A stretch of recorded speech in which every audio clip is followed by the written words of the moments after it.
Good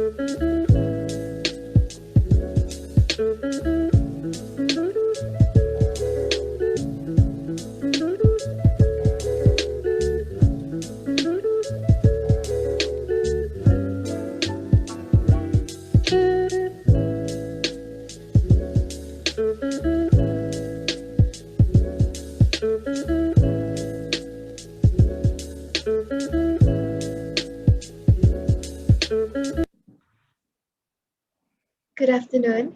Welcome to the inaugural MSC Maritime Ladies Networking Day, organized by the Singapore Maritime Foundation.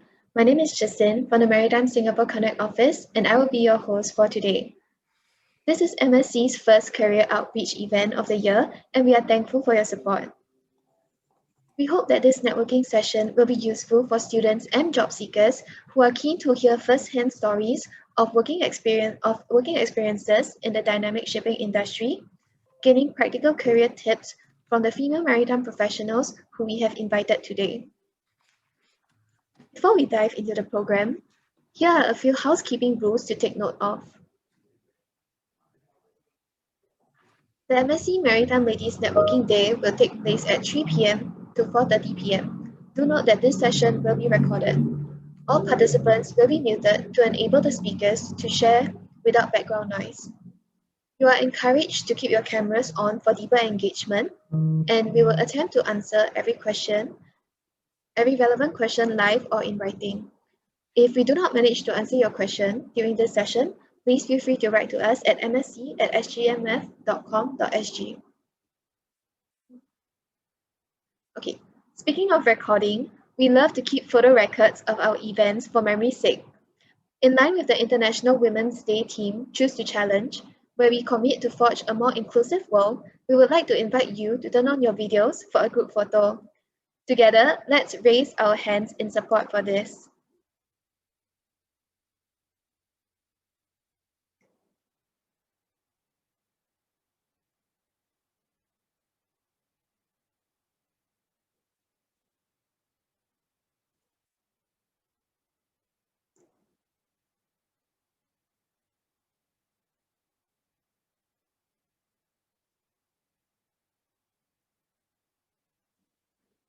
Thank you, everyone. To start off, we would like to invite Ms. Maite Bolivar Klarup, General Manager of the Baltic and International Maritime Council, to deliver her welcome address. Ms. Maite, please. Thank you so much for your kind introduction and welcome, everybody. It's a real pleasure for me to be part of this great event today. I would like to thank Singapore Maritime Foundation for inviting me to inaugural MSC Maritime Ladies Networking Day in conjunction with International Women's Day. It's heartening to see many ladies and some brave men attending the event today. This is one of the rare occasions in maritime where the numbers of female outnumbered men.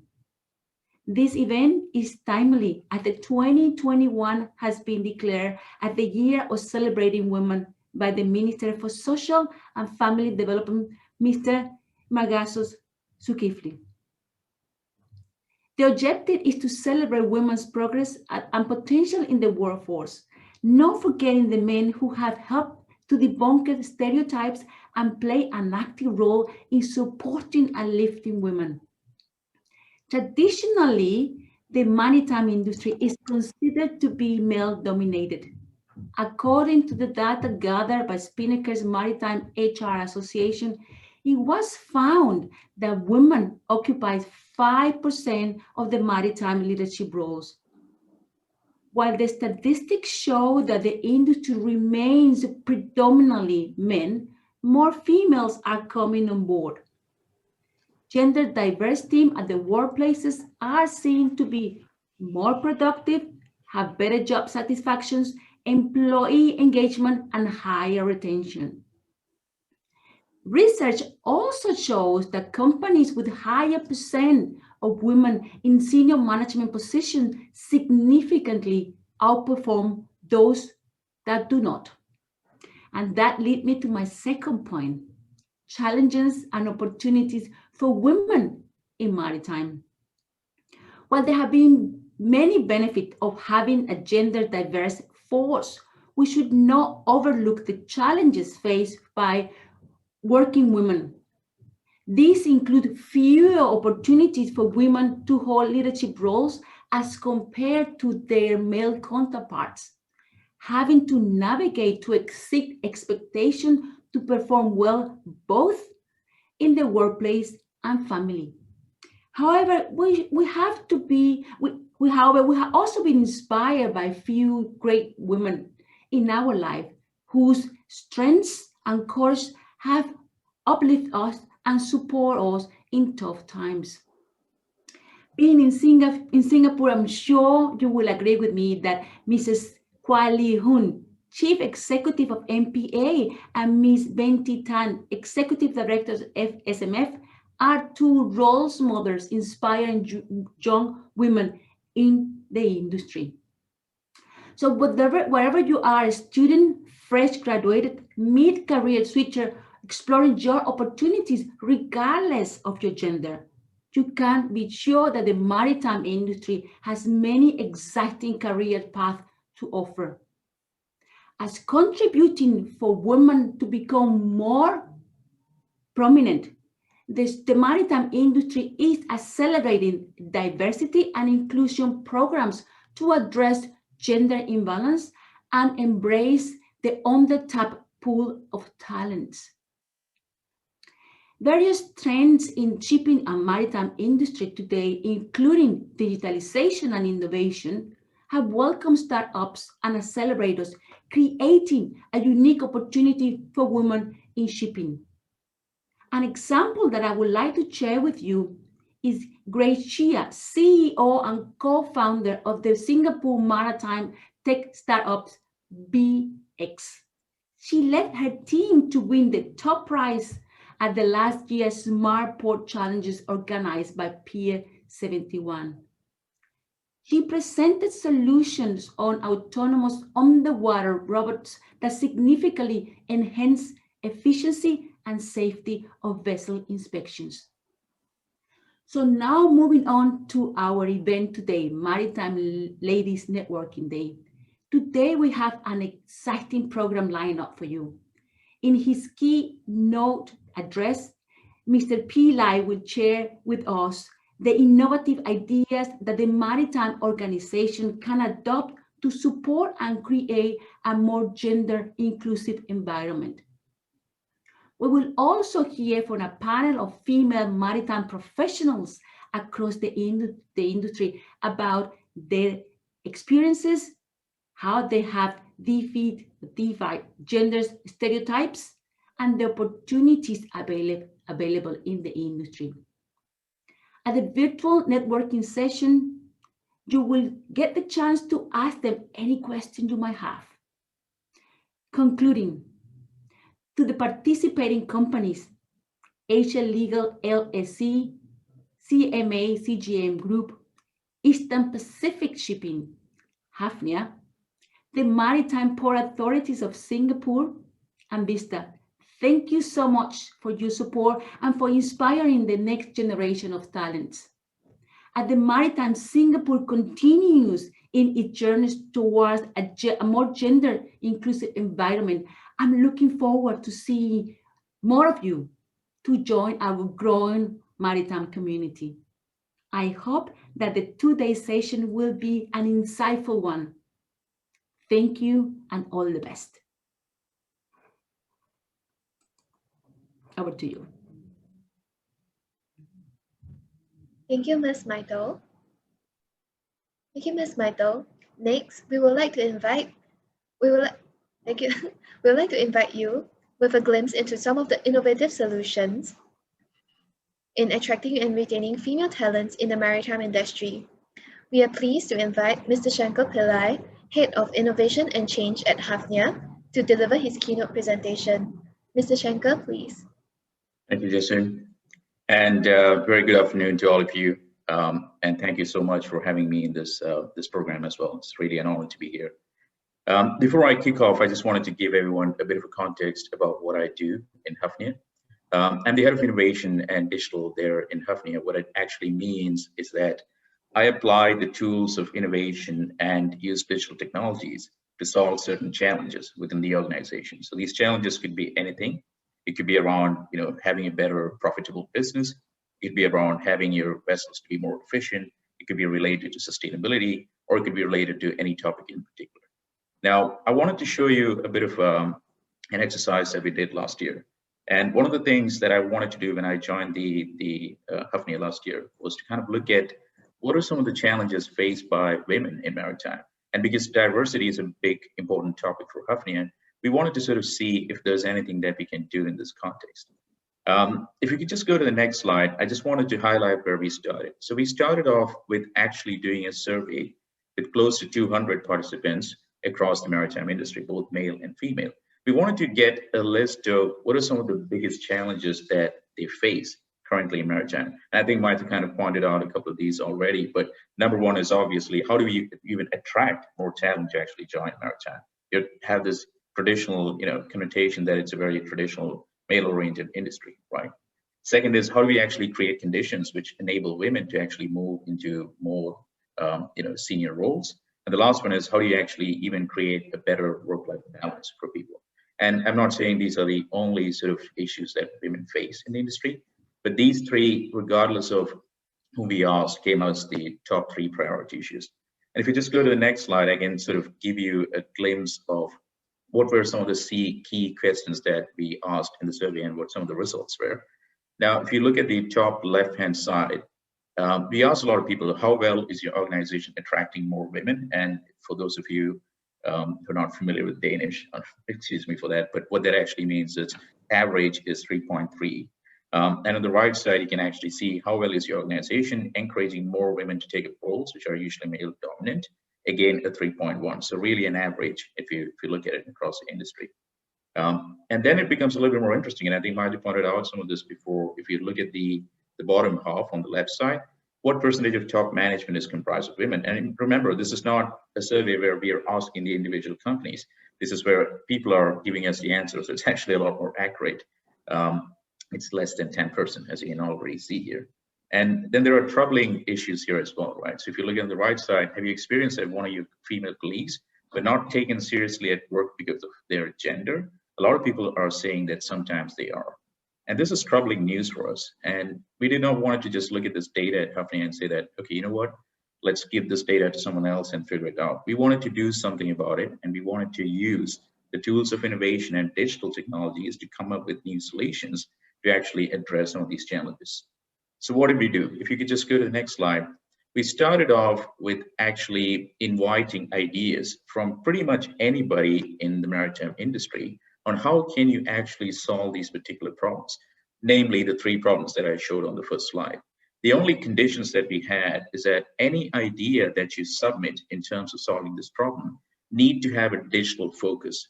The only reason being digital technologies have the ability to scale across the industry, and we can attract more partners to join us. So we got Shell and we got BW LNG to actually come up with this, and we blasted it through social media and a lot of different organizations such as Vista, WIS, and a few of the others as well. And we got a fantastic response. We had close to 55 different teams who submitted ideas to us. And we shortlisted 7 teams and took them on a 3-day innovation hackathon where we actually refined their ideas. And you can see some of the ideas that came up on this program on the right side. The grassroots digital platform, an anti-harassment app, knowledge sharing platform, behavior change, digital index for gender diversity, quite a lot of things actually. And we finally shortlisted 1 team with our judges, which was an anti-harassment digital app. And you can probably see our LinkedIn page here. You can find a lot more information over there on how we actually did it. So what happens next, right? So if you go to the next slide, what we are doing, and we just did not want it to end it here. We are creating this app for the winning team. So whoever submitted their idea, we are funding it. We're actually working with a startup to actually bring this product to market right now. And as we speak, we are running the testing of this app next week, and we'll target to launch it by June and actually have this app available within everybody. I know this is probably not going to make the biggest difference in the industry, but it's definitely going to make an impact. And we actually want to start somewhere, and we want to do things which no one else is doing, because you kind of need to start somewhere. And you also need to enable people to understand what are some of the challenges faced by women, and you need to make it more public so people are aware of these challenges more and more.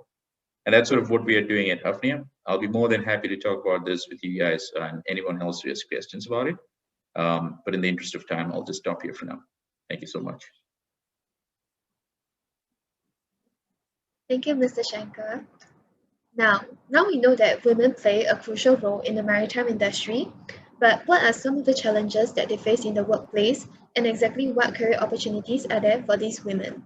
To touch on these topics, we have invited a panel of female maritime professionals from the various sectors of the industry to share about their experiences in the workplace. But before that, let us show you a sneak peek into the panelists' roles and how they are forging their maritime career journeys. Please enjoy this video.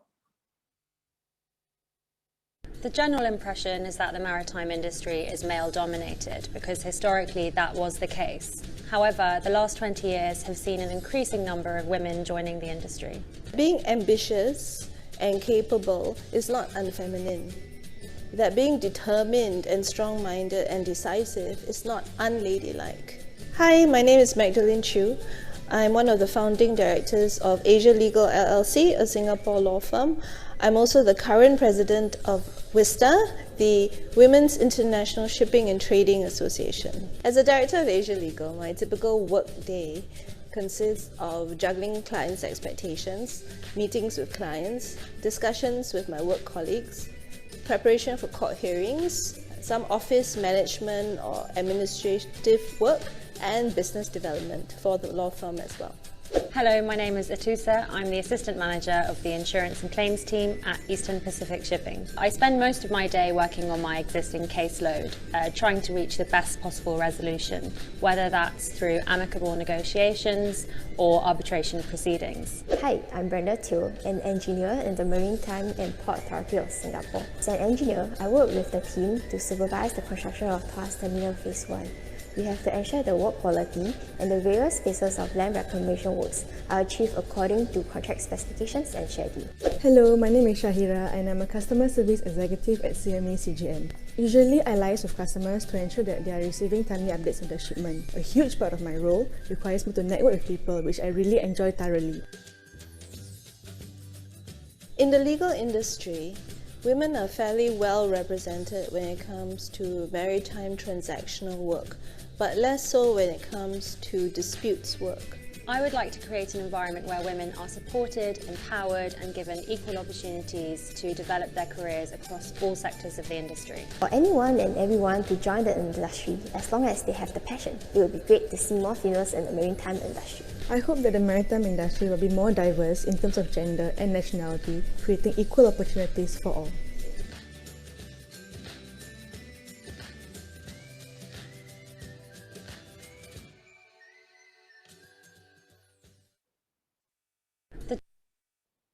The general impression is that We will now move into the panel discussion on the topic, Carving Your Career in Maritime, Women at the Forefront. First, we have our panel moderator, Ms. Madeline Chew, Director of Asia Legal LLC and the President of the Women's International Shipping and Trading Association, also known as WISTA. Next, we have Ms. Atosa Atkins, Assistant Manager of Insurance and Claims Department from Eastern Pacific Shipping.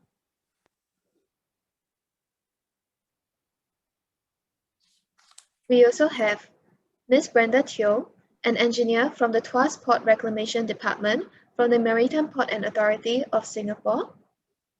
And last but not least, we have Ms. Murfika Shahira Jalaluddin, a Maritime One scholar and a customer service executive from CMA CGM Group. Madeline, over to you and the panelists, please. Hi, everyone. Thank you, Jacinth. Thank you for the introduction. Thank you, MSC, for organizing this event and SMF as well. Let's jump straight into it. We actually have some questions that were sent to us before this session, and I'll just pose them to our panel here. Feel free to jump in if you feel you have something to say. keep yourselves unmuted. So let's keep this free flowing to the panelists, right? Right, one of the questions that came in is, I guess, quite a usual question that you will find in these type of forums. The maritime industry has been traditionally viewed to be male-dominated. Was that a consideration when you decided to join the maritime industry? Let's start with Atusa. What do you think? Hi, everyone. Initially, the gender imbalance was not a consideration of mine. But once I started working, I quickly noticed that whilst there were women in entry-level roles in the company, there were very few in middle management and senior management roles.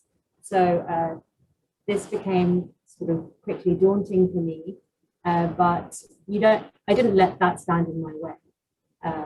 So you can overcome it. So how long have you been in the industry? I'm now coming up to 9 years in the industry. Okay, and do you feel that apart from those initial misgivings, how did you manage to overcome these challenges? I think having passion for the industry and having ambition as well in my career has helped drive through those the challenge of being a minority gender in the industry. And I think I'm not the only one, and there are lots of other women also with the same drive, and I think that helps propel us. How about Brenda? Certainly in your line of work as an engineer, do you think it was more pronounced when you first joined the industry, and how long have you been in the industry? Hello. Yeah, so I've been in the industry for 3 years. Yeah, actually, before that, even in my university, I know that there are lesser females. It's quite evident in civil engineering. Yeah, but it wasn't a consideration for me when I joined MPA. Yeah, I wanted to be part of a large-scale engineering project. So being in MPA and being part of the task force developing allows me to fulfill the 2 requirements that I want. Yeah. And since you've joined, I mean, how many of your colleagues are females? I'm the only female in my team. yeah, in my department, I'm the only female, but yeah, it's all right. Yeah, it's all right for me. Yeah. Okay, so you don't find that a challenge, or do you find it a benefit? Maybe it's a benefit. Actually, I don't find it a challenge because the challenges that we face are actually related to the project. It's more project specific, and which require us to solve to our best capabilities, of course. Yeah. I guess being an engineer in MPA or being a woman in the maritime sector, I hope that you can potentially inspire other women to join the industry also. Yeah. Yes, because you can't become what you can't see. I think that's one of the issues. If, as what Atusa said, if you join and you only see women in the lower ranks and not in middle management or upper management, it can be quite, you can create quite a lot of doubts in your head, I think. How about Shahira? I know you're relatively new to the industry. Will you tell us a bit about how you entered the industry? Okay, so for me, this is gonna be it concludes my first year in the industry. So I actually graduated in 2019, and then I joined a CMA CGM group. So for me, when I actually want to join the industry, it wasn't a major consideration for me, because when I read up and research about industry, right, because I find out more about the job, it didn't really state, like when I research it, they didn't really state about the industry being male dominated, So it was when I joined, when I pursued, because I pursued in poly, I pursued maritime, and then I also pursued maritime in my degree course.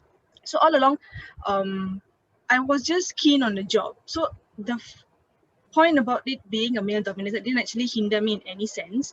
And then, well, I also believe that, you know, giving my best and hard work pays off and that it will be recognized. So I don't think that this stereotype mindset thinking of these gender differences will actually hinder my progress, because I know what I want and I will just work for it. And also, I'm in a CMA CGM group. It's one of the, it's a world leader in shipping and logistics. So the CMA CGM group actually employs a high number of females. And we do see female leaders succeeding in their respective roles in our group. So it itself is an inspiration for me. Yeah. Okay, and you mentioned stereotypes. So what are some of the stereotypes that you feel are gender-based in the maritime industry? We'll start with Shahira. Okay, so for me, I do still believe that this notion that, you know, the male workers perform better than the females, it still exists. And I think to a certain extent, you know, this such gender stereotyping can actually affect a woman's self-confidence. And I think it's necessary, you know, for us to reevaluate the situation, maybe the employers to reevaluate the situation, so that there's actually equal opportunity for all, be it male or females. Okay, so maybe, you know, they can like look at the job role objectively and, you know, from that decide may the best man or woman win, instead of just saying, oh, the male will just perform much better than that. And I'm also seeing now that, you know, there are more companies embracing diversity beyond gender equality. You know, so I think providing support and the better understanding that, you know, women are in the workforce and, you know, they can progress in key roles as leader is an inspiration for, you know, many women, even myself. So seeing that they can juggle between work and family commitments, I think is a huge inspiration itself, which I think can break the stereotype thinking, you know, having more females in the industry. And what about you, Brenda? I mean, I bet you break stereotypes every day. You go to work. Yeah, okay. I think one of the stereotypes is women being emotional. Okay, yes, I don't deny that. Yeah, we are emotional, but it's part of the DNA, I suppose. But I feel that it doesn't affect the quality of work. Yeah, I mean, us being us, like we are ought to be a professional, and being emotional and being professional, it could be separated.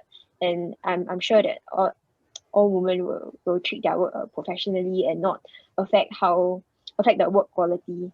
And I think besides that, also women being less outspoken, but personally I don't think I'm less outspoken, as in I will speak my mind and yeah, I will speak my mind. And also I also like to encourage females to speak up and be more confident on like what they want to convey, and as long as you feel it's logical, and don't be afraid, because yeah, it is logical to you.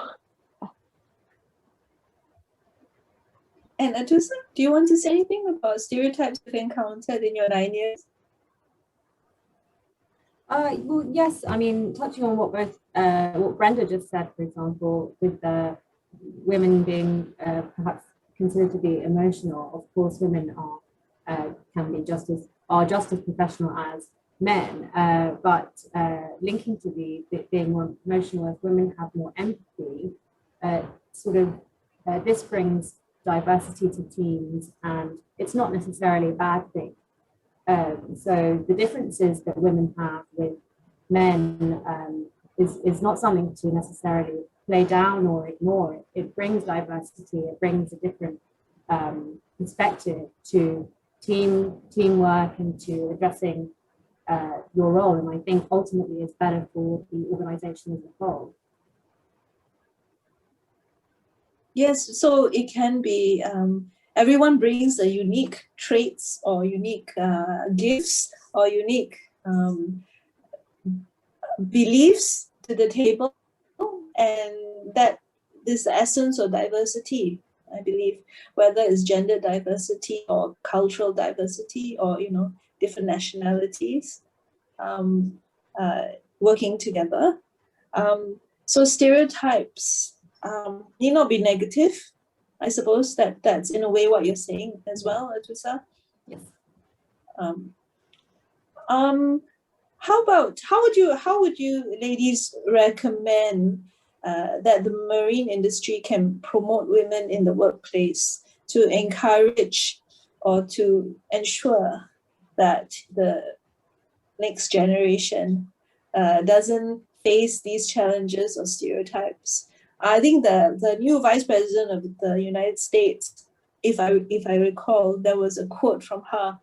She said her mother told her, "You'll be the first to do many things in your life, but make sure you're not the last." So on that note, Atusa, do you have any thoughts?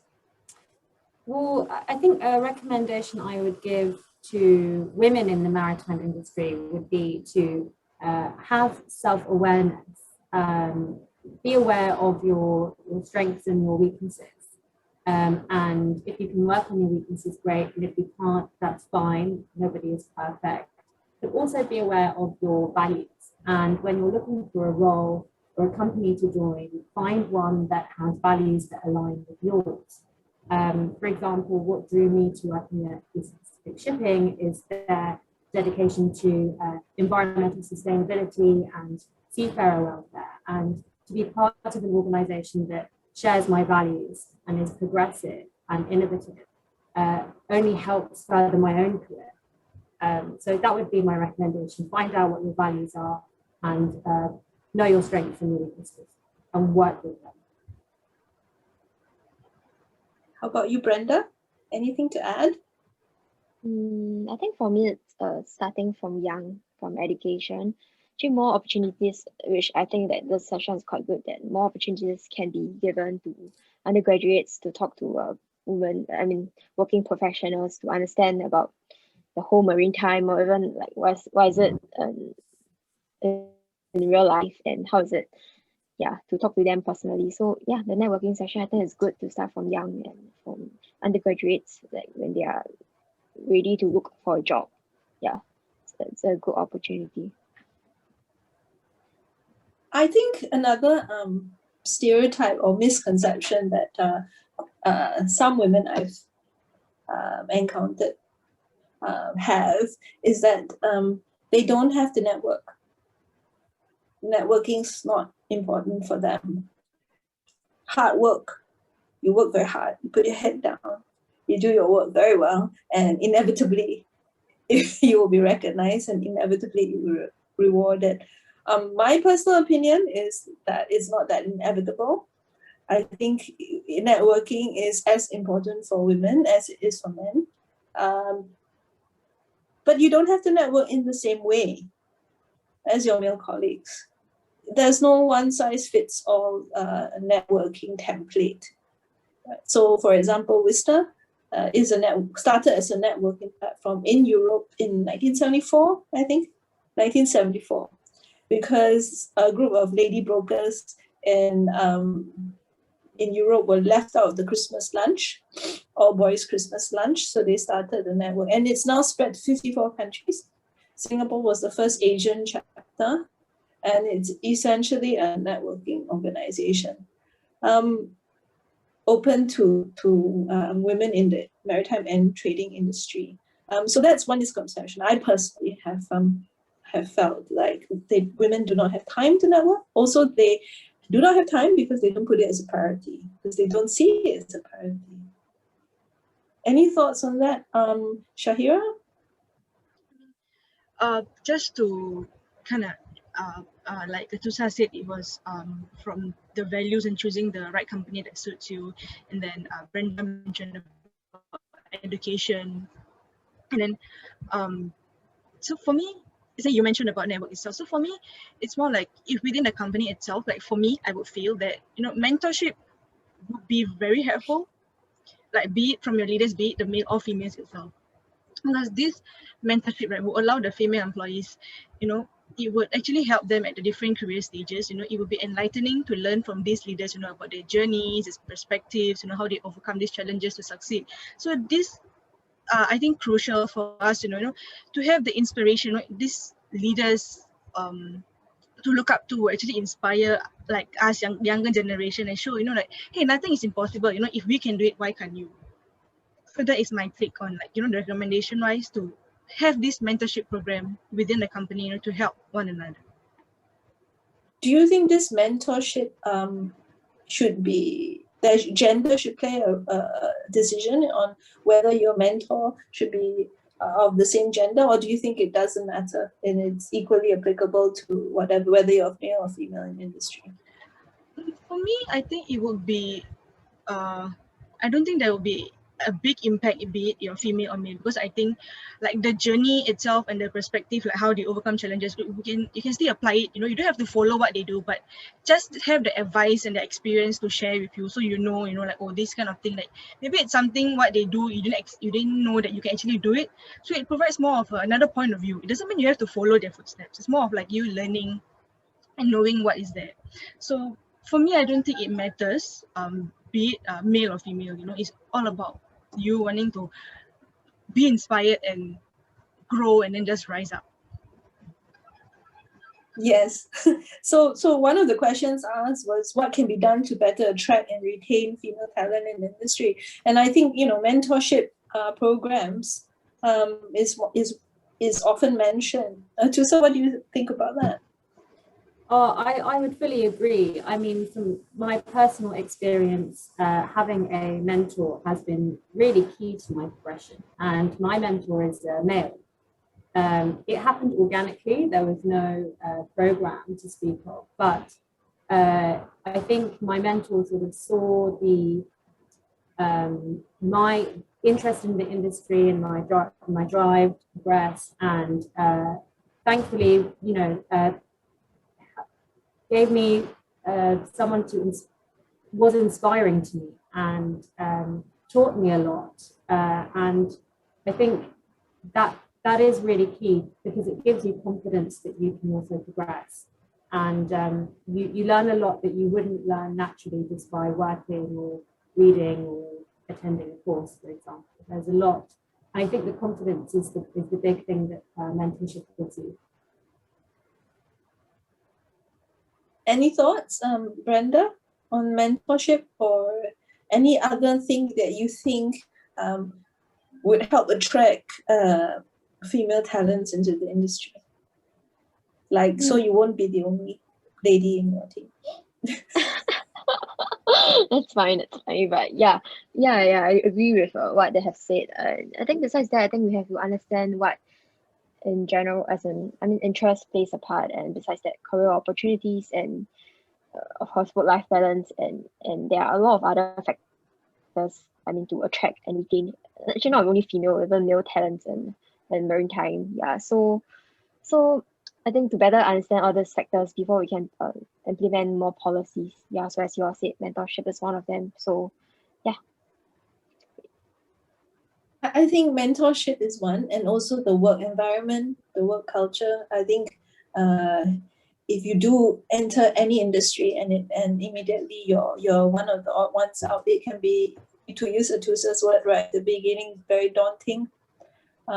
And the feeling that you might have to fit in might be overwhelming. But then that kind of defeats the purpose of trying to have a diverse workforce if everyone tries to fit into the majority.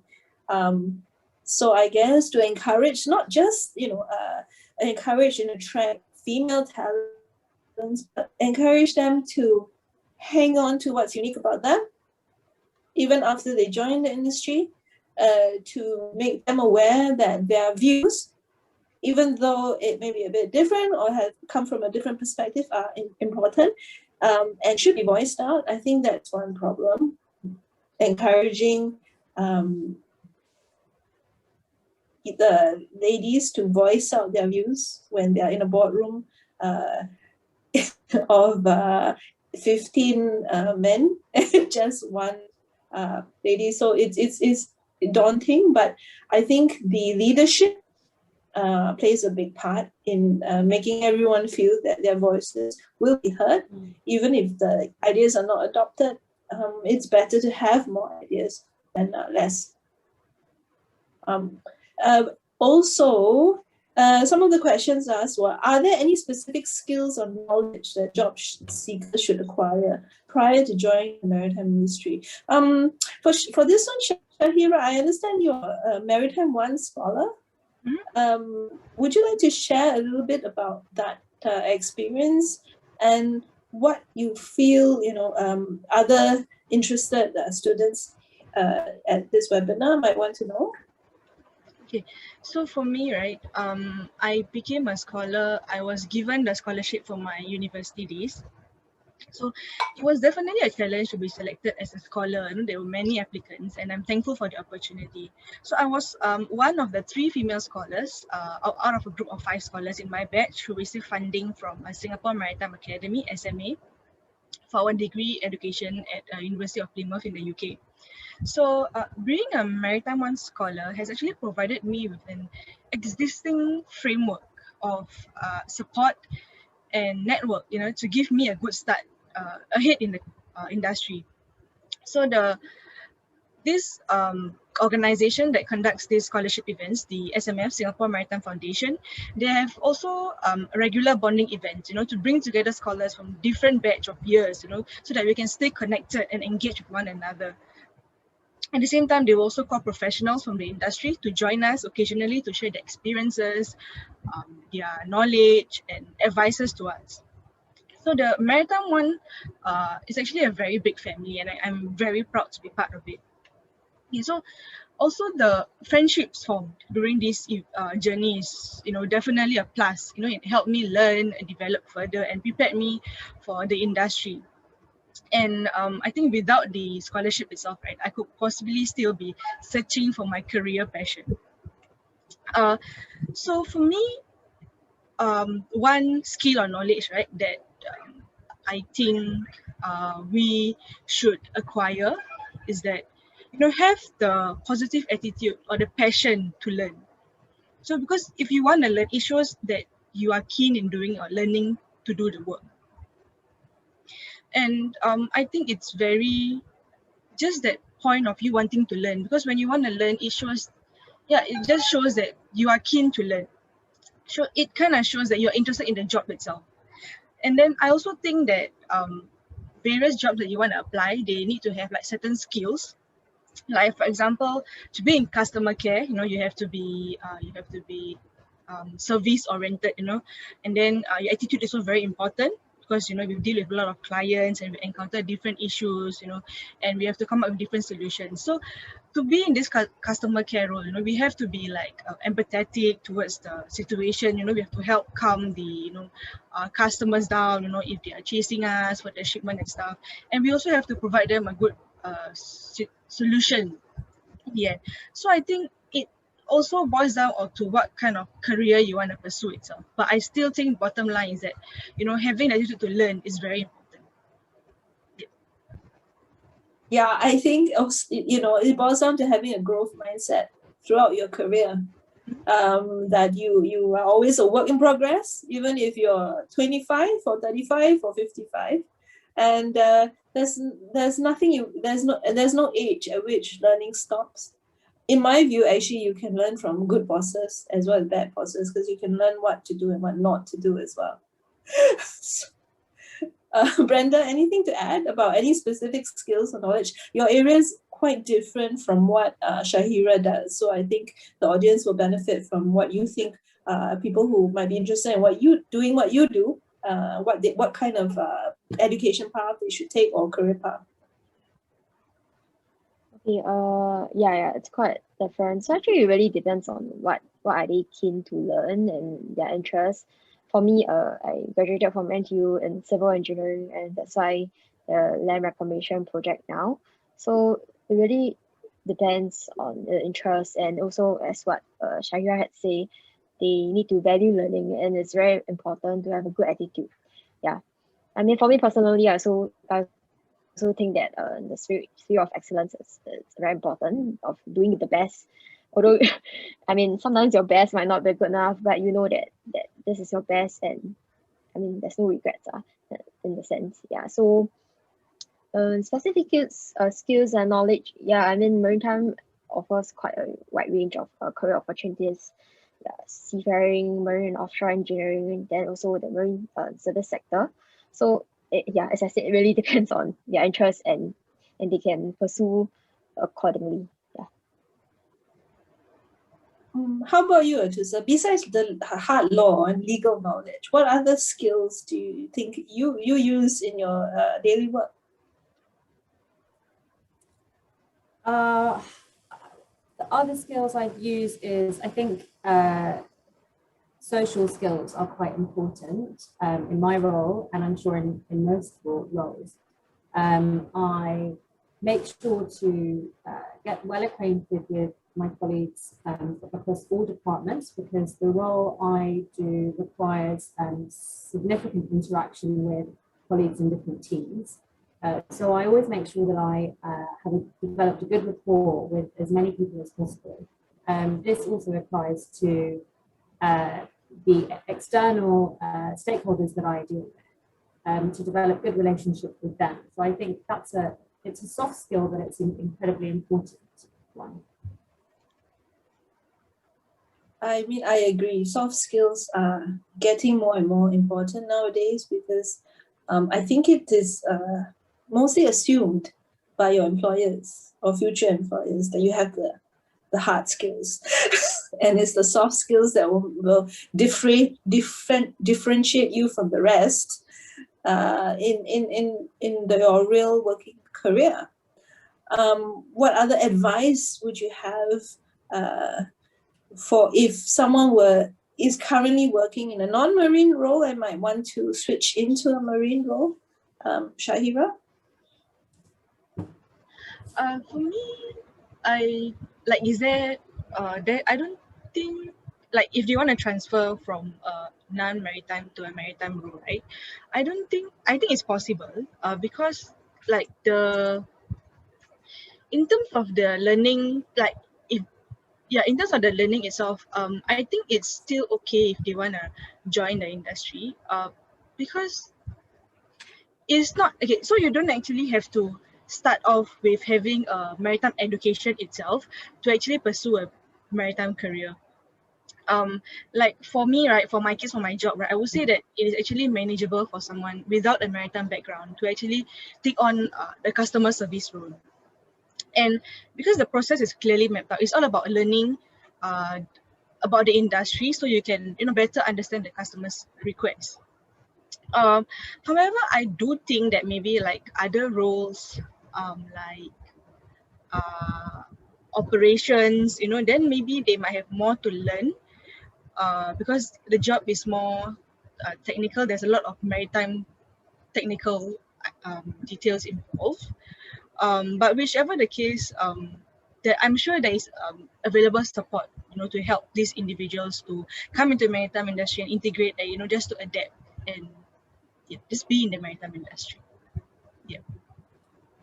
Do you agree, Brenda? If you had a civil engineer in a non-maritime a company wanting to join mid-career switch or early career switch, what do you think the challenges would be? And do you think it's how would you encourage them to say that it's not impossible? Yeah, actually, as Shahira has mentioned a little, so it depends on what they want. And actually, just now I also mentioned that it depends on their interests. So, like for legal or for engineering, then it's more like technical based. So they of course have to have some background on this. And if they want to do a mid-career switch, then I suppose they need to pursue some studies to continue. But then if they're really interested, why not, right? If they can, I'm sure they can, as in they just need to go through the studies and they can still continue to pursue their interest on this. Atusa, anything to add? Like from a legal perspective, if there was a lawyer in-house that was thinking of moving to maritime, what do you think? Well, I think it's definitely possible. Obviously, there's a lot of industry-specific knowledge that you'd have to eventually build up. But if you have a legal background already, there are some certainly transferable areas that you already know, basics if you have qualified, for example, with contract law basics, and the sort of industry specifics, you can pick it up on the job, and it's definitely possible. Okay. Okay, now I'm going to ask you, favorite thing about your job? Shahira, favorite thing about your job? Okay, favorite thing about my job. Okay, so although the working hours are long, that's not the favorite thing. My current job requires me to actually liaise with customers and also various stakeholders, be it internal or external. So it actually allows me to converse and interact with many different people. And because my job, it depends on each shipment of the customer, so different situations require me to think and act differently depending on the customer and the type of shipment they have. So through this, right, I actually have the opportunity to learn new things almost every day, and I really treasure these opportunities, and they actually make up for the long hours. It really, I think I'm happy doing what I am doing. Okay, quickly, Atusa, favorite thing about your job? There are so many, but I'd have to echo what Shanira says, because it's the variety of what I face is really one of my favorite things. No 2 days are the same. You could be dealing with one issue in the morning and a completely different issue in the afternoon, and it's that's what I like. You're just constantly learning. It's very, very broad. Especially, I'm speaking from a claims background, but I'm sure it's the same in other functions as well. But yeah, it's the variety, and it's really the opposite of a monotonous type of job. Yes, it is the opposite of the monotonous routine kind of job, because shipping industry is 24/7, and that the hours are long, but no day is ever the same as the previous day or the next day. Brenda, favorite thing about your job?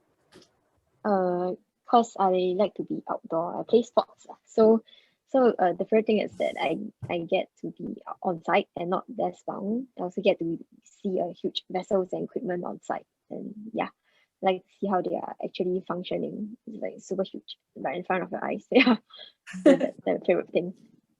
Okay, thank you, ladies. Thank you so much for all your answers. I'm told to wrap up. So, Jessie, over to you. Thank you. Hi, thank you, Madeline. And also, it was a pleasure. It was a pleasure hearing from our panel. Thank you so much for your sharing. So I'm sure that the participants are now more curious to find out more about your respective roles. So we shall now proceed to the Ask Me Anything breakout sessions, where you will be automatically redirected from this current session. A few things to note in the breakout rooms. The breakout rooms will be recorded, and all participants will be muted to enable the speakers to share without background noise. You are encouraged to keep your cameras on for deeper engagements. And if you have any questions for our panelists, please submit them via the chat button anytime. Do note that the questions in the chat box will be prioritized. We will also attempt to answer every relevant question live or in writing. If we did not manage to answer your question, please also feel free to write to us at msc@sgmf.com.sg. Please allow us with some time to transfer everyone over to the respective breakout rooms. Thank you, and we'll see you there.